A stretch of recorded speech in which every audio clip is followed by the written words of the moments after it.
Today I'm sharing easy dinner ideas. I will include the WW points if you are on WW like me, as well as links to the recipe builder so you can see the points for your personalized plan. I'm Amy, I'm a wife and a mom to two girls, 2 and under, and I love to share what I'm cooking. Let's go ahead and get started. Tonight's dinner is going to be really good, I think. I'm excited to try it. It's a healthier Crunchwrap Supreme. I've never had a Crunchwrap Supreme, which I believe is from Taco Bell, but this is supposed to be a healthier copycat version. These are all the ingredients I'm using, but you can use different ones if you want to lighten things up even more, lower the points.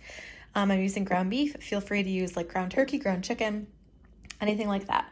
But for tortillas, I'm using these burritos and these taco shells. The original recipe calls for tostadas, which I couldn't find at the store, so I'm just going to use these and just break them in half. And then I might need those if I can't get these two to close up. I have a head of lettuce, some taco seasoning, and then some tomatoes. I'm going to cut those up. And then light sour cream. You could use non-fat Greek yogurt. And I have this nacho cheese. It's only 1 point for 2 tablespoons. It is dairy-free. We're not dairy-free, but I think it tastes pretty good, and it's light in points. And then Mexican blend cheese. So I'm going to go ahead and get started on it now. The first thing I'm going to do is I'm going to go ahead and chop up the veggies, so the toppings, so the lettuce and then the tomatoes. This recipe is going to be 15 points based on the ingredients I showed you. But if you saw my meal prep, I am having cheeseburger stuffed peppers for lunch this week. So those are pretty low in points. So I feel good about using more points for dinner this week. Definitely check that video out if you haven't seen it. Those cheeseburger stuffed peppers are very delicious.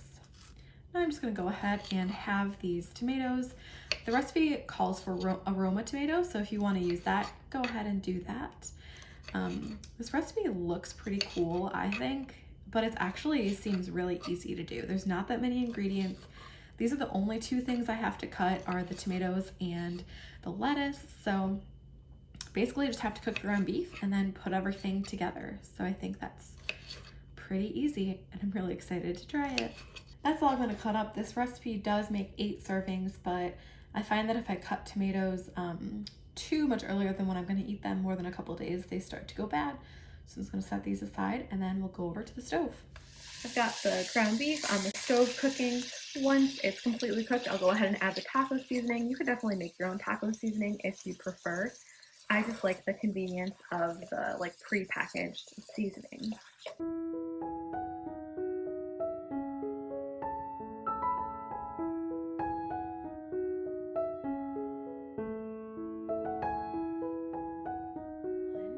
This is done. I have taken a little bit out for our baby, and then I'm just gonna assemble it at dinner time. I'm assembling everything now, and I did already figure out how much of each of these ingredients, so like the cheese, the queso, and the sour cream, are going to go into each crunch wrap. So I'm gonna put basically a tablespoon of each. A tablespoon of the Mexican blend cheese, the sour cream, and the nacho cheese.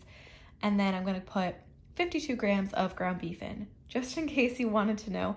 And you don't have to do the math yourself. But now I'm gonna go ahead and assemble.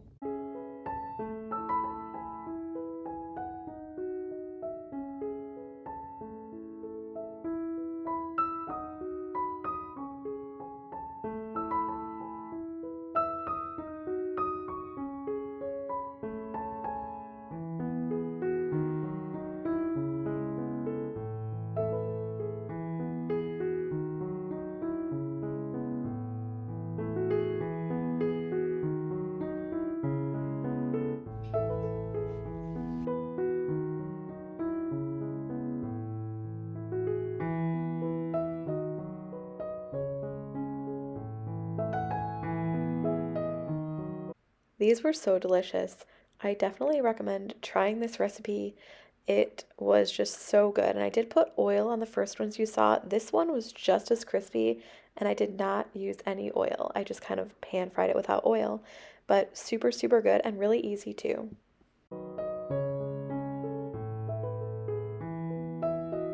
I have these fingerling potatoes. I'm just going to go ahead and chop them up.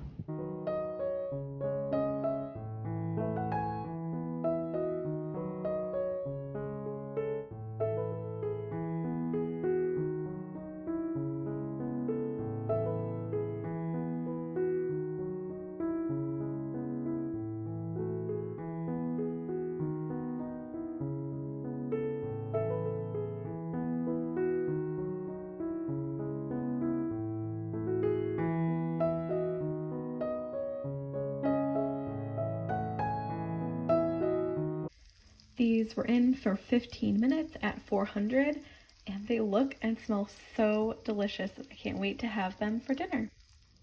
I'm gonna be making a really simple dinner it's kind of like a take on a Reuben, and it's gonna be a little bit healthier. Add sauerkraut if you like. I'm skipping that, and I'm just doing corned beef and cheese and making it kind of like a grilled cheese. And then I'm gonna have potatoes on the side that I'll show you how I'm making those also really quickly. I'm having 3 points of corned beef. I'm making 1.5 sandwiches for myself based on how many points I have left and how hungry I am, but you know, use whatever kind of bread you'd like. Use sauerkraut, cabbage, any other kind of meat, no meat, whatever you'd like. I'm using a point of Parmesan and then a slice of provolone, which is 3 points. And I just thought this sounded like a good addition, so I am putting on this hot honey. I'm gonna toast mine in the air fryer. It's just a little bit later, and I want to reheat my potatoes in the air fryer too. So I just figured I would do it like this. So I slightly undercooked my potatoes just because I wanted to cook them like this, since I made them earlier in the day. So I'm just going to cook these. It's been a few minutes. It didn't get golden just because I didn't put any like oil or butter, but I am gonna go ahead and flip it, cook it for a few more minutes. Everything looks done. This bread is nice and toasty. I'll show it to you once I take it out. The potatoes look nice and crispy.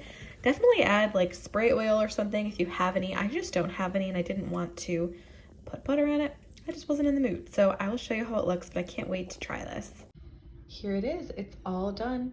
I mean, these sandwiches look really, really good. And it's only 11 points for the entire thing, 2 for the potato, 9 for the sandwich and a half. Of course, you can, you know, add other veggies, use whatever sort of bread, whatever sort of meat you'd like. I mean, this is just a very, very simple dinner you can make just for yourself, for your family, anything like that. My kids had kind of a deconstructed version. And so yeah, I'm really excited to eat this.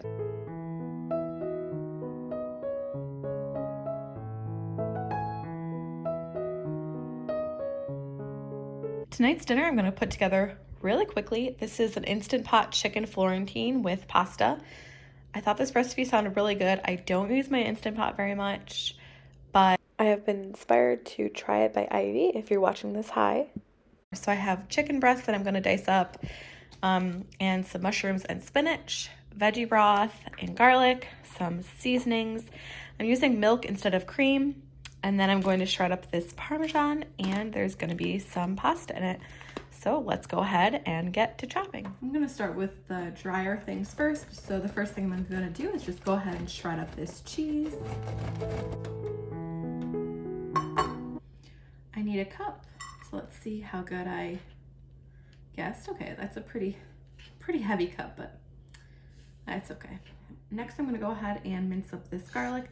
The recipe calls for 5. I feel like these are a bit small, so I'm just gonna do 7. I rinsed these mushrooms, and I'm just gonna go ahead and roughly chop them up. Trying to be a little bit quick because both of my kids, I have a 2.5-year-old and an 11-month-old. They're both awake from naps right now. So I'm just gonna be really quick about this. And then the last thing I have to do is chop up the chicken breast. The recipe writer did say that you can just throw everything in the Instant Pot and cook it, or you can saute things like the mushrooms and the garlic first and the chicken breast just to get a little bit of color. And she said that that gives it more flavor, but you can just throw everything in at once. So I'll see what I'm able to do today. All right, those are good to go. We are gonna dice these up into about 1-inch cubes.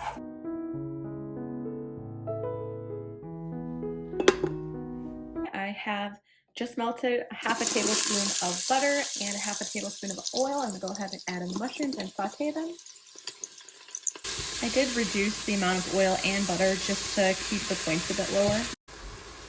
My mushrooms have sauteed just for a few minutes. I'm gonna go ahead and add in that chicken breast and saute that up for a few more minutes. I'm gonna add the spices now. So this is paprika, Italian seasoning, salt. I'm gonna add the garlic that I minced up in another minute. I'm going to go ahead and add in that garlic. We'll cook this up for just a minute. Then we're going to turn the saute function off. I'm going to go ahead and add 12 ounces of this penne. I'm going to cover it with this stock. I have vegetable broth plus a little bit of water in here. And we just want the noodles to be, or the pasta to be completely covered. So I think I'll probably have to add some more. That's completely covered. I'm gonna pressure cook it for, I think it's 7 to 8 minutes, and then I'm going to release it. I ended up using this entire thing of vegetable broth, even though it only called for half. I just figured I'd use that instead of adding more water. Now I'm gonna go ahead and cover it and cook it on just the high pressure for 4 minutes, and then I'll release the pressure and I'll add the rest of the ingredient. Okay, it's all done. Let's open it up and take a look. Looks a little liquidy, but I think that'll kind of soak in as we add the cheese and everything else. I have not cooked in the Instant Pot much, so I am just gonna check the chicken and make sure it's fully cooked with my little thermometer. Yeah, it's definitely fully cooked. Can you see that? It looks really good. I'm gonna go ahead and add in milk. The recipe calls for heavy cream. You could use that if you want. And then a cup of the Parmesan. Stir it up again.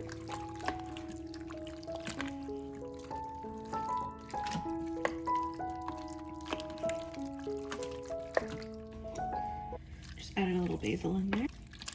Just wanted a little bit more flavor.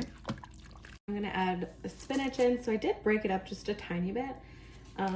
I actually put some of it in the freezer. I just didn't want this bag of spinach to go bad. So it's fresh spinach, but some of it I froze. It actually worked really well. I would recommend it if you don't think you're going to use the whole bag, or if you see it starting to go, and it made it break apart really easily. And that's 4 cups of fresh spinach. That looks really tasty. It is pretty liquidy. I don't know if you can tell.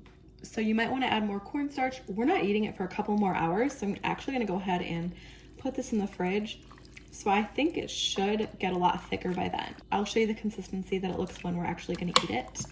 But you know, do what you'd like if you'd like to add cornstarch or not. While I'm stirring this up a little bit more, I thought I would let you know that I did calculate the points. It's 11 points for a sixth of this, but you get 1 point for the veggies in it back. So 11 points plus 1 point added back. And you know, I don't get pasta zero. You could use like whole wheat pasta or something like that. I also don't get the chicken breast for zero either. I will put a link for the WW recipe builder down below. That way you can see how many points it will be for you, because it does depend on your 0 point foods. Since I don't get the chicken breast or, you know, the pasta, if you were to use whole wheat pasta for 0. So I will link that below. I will also link the original recipe.